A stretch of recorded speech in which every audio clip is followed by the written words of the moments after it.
A'udzubillahi minasyaitonirrajim. Bismillahirrahmanirrahim. Allahumma sholli ala sayyidina Muhammad wa ala ali sayyidina Muhammad.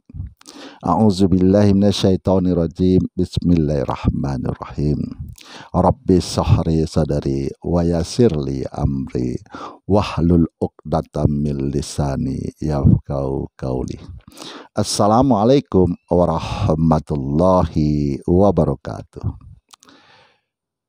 Saudaraku dimanapun Anda berada, baik yang tinggal di perkotaan maupun yang tinggal di pedesaan, baik yang tinggal di dalam negeri maupun yang tinggal di luar negeri.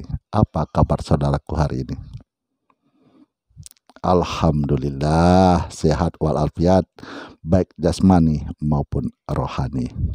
Nah, setelah saya mengisahkan perjalanan saya sampai di Majelis Zikir Tawakal, nah sekarang ini saya ingin lanjutkan lagi. Jadi kawan saya Pak Nasir tiap malam itu datang ke rumah untuk mengajak saya bergabung di jemaah tablik. Jadi istri saya ini tak senang, sehingga kalau beliau datang tak pernah dihidangkan air minuman. Jangankan dulu cemilan, air minum, kopi, teh manis tak mau dibikinnya. Jadi saya itu sebetulnya malu, tapi saya biarkan aja. Saya tahu istri saya tak suka kalau saya bergabung di jemaah tablik. Jadi nanti suatu saat dia pasti akan mengungkapkannya kenapa dia tak suka. Rupanya betul. Jadi dia ungkapkannya lah di suatu saat. Abang mau ikut ya jemaah tablik. Abang mau tinggalkan kami. Nah, abang nafkahi kami lagi. Nanti abang keluar berlama-lama di luar sana, katanya kan. Jadi saya bilang, istriku, kau tahu masalah jemaah tablik dan menilai jemaah tablik ini kan dari cerita orang. Ya kalau betul yang diceritakan orang tuh kau sudah gibah. Tapi kalau tak betul yang diucapkan orang tuh kau sudah memfitnah. Allah menganugerahkan mata dan telingamu. Gunanya apa itu? Supaya kau mendengar dan menyaksikan sendiri dengan matamu, dan kau menilailah dengan matamu benar atau tidaknya jemaah tablik. Pernah enggak kau sudah bergabung sama jemaah tablik menilai mereka? Termenung istri saya. Ingat, di saat hidup ini kita bisa ngomong dari A sampai Z, tapi di saat kita menghadapi sakaratul maut, disitulah baru ada penyesalan tiba. Akhirnya besok malamnya datang kawanku, sudah dibikinnya minuman. Dibikinnya minuman, teh, kopi, cemilan kan. Akhirnya baiklah kalau begitu saya pikirkan dulu. Sudah saya pikir-pikir, apa salahnya kalau saya menimba lagi wawasan saya dalam ilmu agamanya Allah ini, dalam ilmu agamanya Allah ini. Agama Islam, ilmu agama Islam ini, ajaran Nabi kita, Nabi Muhammad SAW. Toh aku kan orang yang tidak punya pengalaman, baru pengalamanku di majelis zikir tawakal. Apa salahnya saya memperluas lagi pengalaman saya? Akhirnya saya bergabunglah di jemaah tablik. Jadi di situ saya diajarkan untuk menghafal ayat pendek. Ayat pendek saya hafal, Qur'anul Falaq, Qur'anul Binnas, Ayatul Kursi, dan seterusnya dan seterusnya. Jadi 10 ayat surah-surah pendek yang harus kita hafal, ya kan? Jadi di jemaah tablik ini programnya mengajak manusia meramaikan umat Islam ini untuk meramaikan masjid. Itu programnya untuk meramaikan sholat berjemaah di masjid. Jadi saya keluar 3 hari. Dan terus setiap saya keluar, saya selalu kena guyonan, suka digurawi. Pak Regar, itu merokok tuh siwak setan. Tahu Pak Regar? Kalau merokok tuh siwak setan, katanya. Jadi saya bilang, biarlah saya merokok dengan siwak setan. Saya jawab begitu kan. Jadi pas di hari keduanya datang jemaah dari markas ke masjid kami. Jadi di beliau itu tak masuk melalui langsung ke masjid, tidak masuk ke dalam masjid langsung, tapi langsung ke belakang menjumpai saya yang saya sedang merokok sendirian. Jadi assalamualaikum Ustadz. Waalaikumsalam. Jadi kalau kita panggilan kita sesama jemaah tablik itu Ustadz. Jadi saya heran, Ustadz, kok hati saya tuh gelisah. Saya mau kemari terus. Ada apa ya Ustadz? Jadi saya senyum mendengarkan pertanyaan beliau. Jadi saya jelaskan, saudara, itu digerakkan Allah kemari karena saya ini digurawi. Saya digurawi terus sama kawan-kawan kita ini bersiwak setan. Jadi saya jawab, biarlah saya bersiwak setan. Nah, rupanya Allah tak berkenan melihat saya merokok sendirian. Makanya sudah digerakkan untuk datang kemari.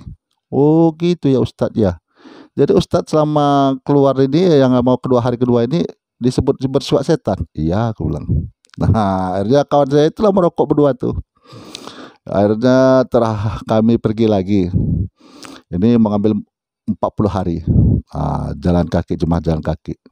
Jadi kami pergi ke Kebun Jeruk di Jakarta. Nah, kami berangkatlah bertiga, saya, Pak Nasir, sama anak saya. Saya bawa anak saya yang nomor 1. Saya juga kepengen supaya menanamkan iman hakul yakin kepada anak saya. Jadi saya bawa anak saya, kami dari bandara langsung ke Kebun Jeruk. Di situ kami berkumpul. Jadi selama kami di Kebun Jeruk ini, kawan saya ini gelisah resah dia melihat saya.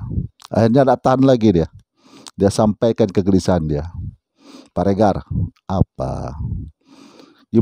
Gimana Pak Regar kalau kita nanti digabung sama jemaah yang mulai dari amir dan jemaahnya itu tak merokok. Jadi Pak Regar sendirian yang tak merokok.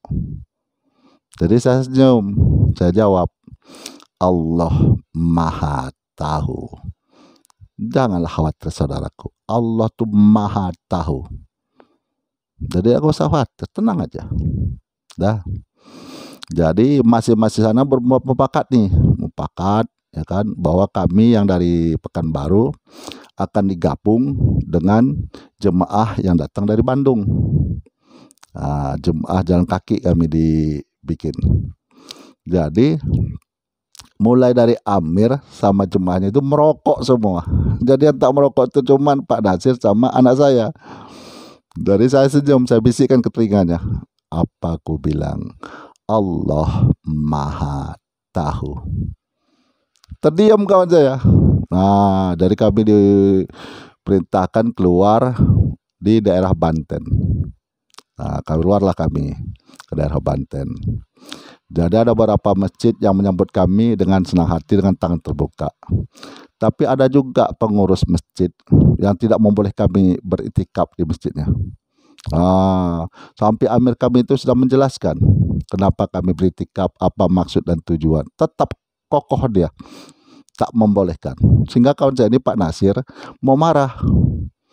Jadi saya kode dengan mata, ya kan, kejap-kejap mata saya gitu kan.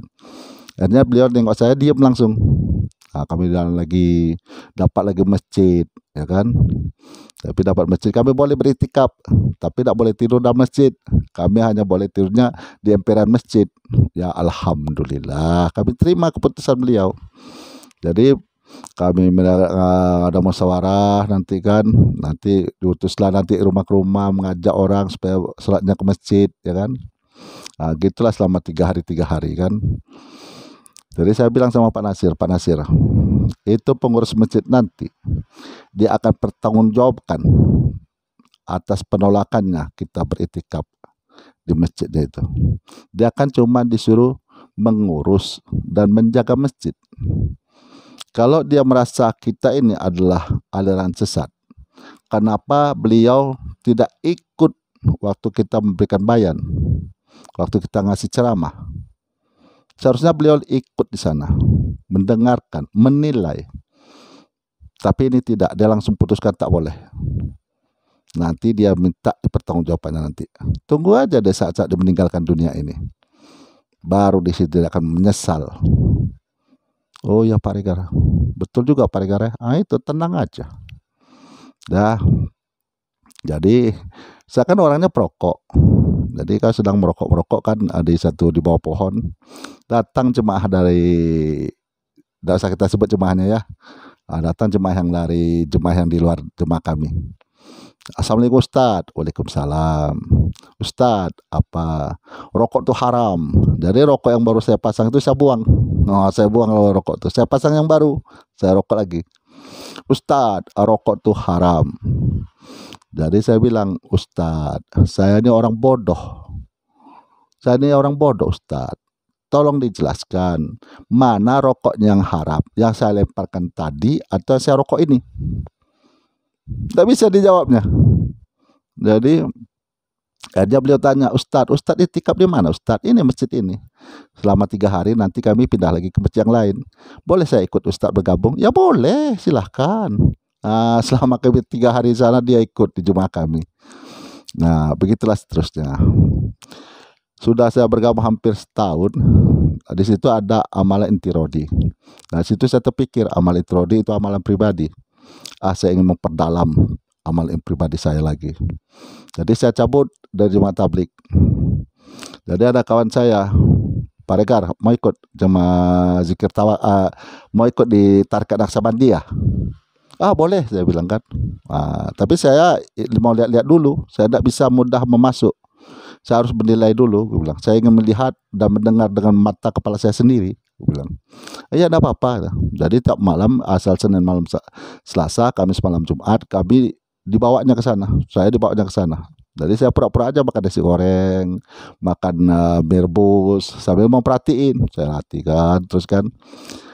Di situ saya ambil keputusan. Saya ikut masuk Tarekat Naksabandia. Saya jumpai buyanya. Jadi buya di situ ada 2, Buya Edi sama Buya Yan. Buya Yan ini muridnya Buya Edi. Jadi setiap yang masuk itu dibimbing langsung sama Buya Yan. Tidak Buya Edi yang membimbingnya, membiatnya Buya Yan. Jadi saya pun seperti itu. Saya dibiat sama Buya Yan, ya kan. Tapi yang membimbing saya langsung Buya Edi. Buya Edi terus membimbing saya. Jadi mulai itu saya harus mematikan diri sebelum mati. Saya dibaringkan. Setelah saya dibiat, saya dibaringkan. Mulai dari isya sampai menjelang subuh. Itu namanya mematikan diri sebelum mati. Dah dinyatakan selesai, itulah saya belajar Tarekat Naksabandia. Jadi saya ngambil suluk 40 hari. Dan itu saya ambil suluk lagi 10 hari di Payakumbuh. Nah, di setiap perjalanan kami memancing, Buya selalu mengajari saya. Baik di pinggir sungai, atau kami sedang istirahat di gubuk-gubuk tua, atau kami sedang istirahat di bawah pohon. Itu guru saya tetap menuangkan. Jadi dia bilang, ambillah isi dada saya ini. Cermatilah, pelajarilah, amalkanlah. Terima kasih guru. Nah, jadi ada pengalaman yang paling berkesan sama saya, sama guru saya ini. Jadi kalau akan saya mancing itu, saya selalu berzikir. Jadi saya berzikir sama berselawat. Jadi zikir saya itu selalu Allah, Allah, Allah, tanpa saya ucapkan, zikir kolbu. Jadi Allah, Allah, Allah. Udah tuh saya ganti nanti berselawat. Allahumma sholli ala Sayyidina Muhammad wa ala ali Sayyidina Muhammad. Rupanya guruku ya teruskan. Terus saya, apa kata guru saya ini kok diteruskan. Jadi saya tanya, apa Buya yang saya teruskan ini? Dari tadi saya kan diam aja. Kalau aku tidak tahu isi hatinya murid, tidak jadi guru aku. Emangnya apa yang ku bacakan? Kau katakan berzikir Allah Allah. Sudah itu kau teruskan dengan berselawat. Kaget aku, loh kok tahu beliau. Di situ aku yakin sama guruku ini. Nah, jadi ada juga di satu masa kami ini kumpul semua kan, para muridnya kan di gubuk. Jadi beliau tuh memandang ke kawan aku terus bercerita, tak pernah aku dilihat sekalipun, aku tak pernah dilihatnya. Jadi timbul rasa iri. Timbul rasa iri dalam hati aku. Guru ini tidak pilih kasih. Kawan ditengoknya, dibicara terus sama kawan aku sekalipun tak ditengoknya. Pilih kasihnya guru ini. Jadi dengar ke suara dia tuh, aku juga sayang sama kamu, tahu. Jadi terkejut aku tengok dia, gitu, nggak ada noleh ke aku, sedikit pun tak ada. Dia tetap menghadapkan kawan aku. Situ aku gimana caranya itu. Dia ngadap sama kawan-kawan aku, tapi suaranya aku dengar ke aku juga sayang sama kamu, tahu katanya. Nah itu yang paling berkesan sama saya. Nah, begitulah kisah perjalanan saya. Mulai saya tidak tahu di agama, tak pernah kerjakan sholat. Kalaupun saya kerjakan sholat hanya ikut-ikutan, sampai akhirnya saya betul-betul membutuhkan yang namanya sholat. Nah, itulah kisah perjalananku sampai saat ini. Nah, bagi ustadz-ustadz Wahabi Salafi yang selalu membid'ahkan amalan kami ahli sunnah wal jamaah, saya mengajak nih, coba saudara pilih para penceramah terbaik saudara. Kumpulkan yang hafal hadis dan Al-Quran. Saya selaku ahlu sunnah wal jamaah aswaja ingin bertemu dengan saudara dalam satu panggung. Dan bagi saudaraku yang berpaham aswaja, buat satu panitia, bawa jemaah dari aswaja. Dan bagi Ustadz Wahabi Salafi, bawa juga jemaah dari paham Wahabi Salafi. Nah, tapi nanti kita bikin pemisah antara jemaah Wahabi Salafi dengan jemaah aswaja. Kita bikin garis pemisah. Di situ nanti kita akan tukar pikiran antara Wahabi Salafi dengan kami aswaja. Saya akan membawa suluh. Apa itu suluh? Suluh itu seperti kalau zaman dulu adalah obor, penerang jalan kalau kita berjalan di dalam gelap gulita kalau zaman dulu. Kalau zaman sekarang sudah ada listrik, maka ada bola lampu. Saya akan bawa bola lampu yang bercahaya untuk menerangi jalan umatnya Nabi Muhammad. Silakan diadakan dimanapun. Bagi panitia yang berminat, silakan adakan, undang saya akan datang. Nah, mudah-mudahan saudara-saudaraku dimanapun Anda berada, semoga apa yang saya sampaikan ini bermanfaat bagi kita semua untuk menambah wawasan kita menuntut ilmu agama Islam, untuk menumbuhkan iman hakul yakin kepada Allah. Dan tak lupa bagi saudaraku dimanapun Anda berada, yang dalam keadaan sakit, baik yang dirawat di rumah maupun yang dirawat di rumah sakit, saya tetap mendoakan semoga lekas sembuh, pulih bersedia kala beraktivitas sebagaimana mestinya. Akhirul kalam, saya akhiri dengan Assalamualaikum warahmatullahi wabarakatuh.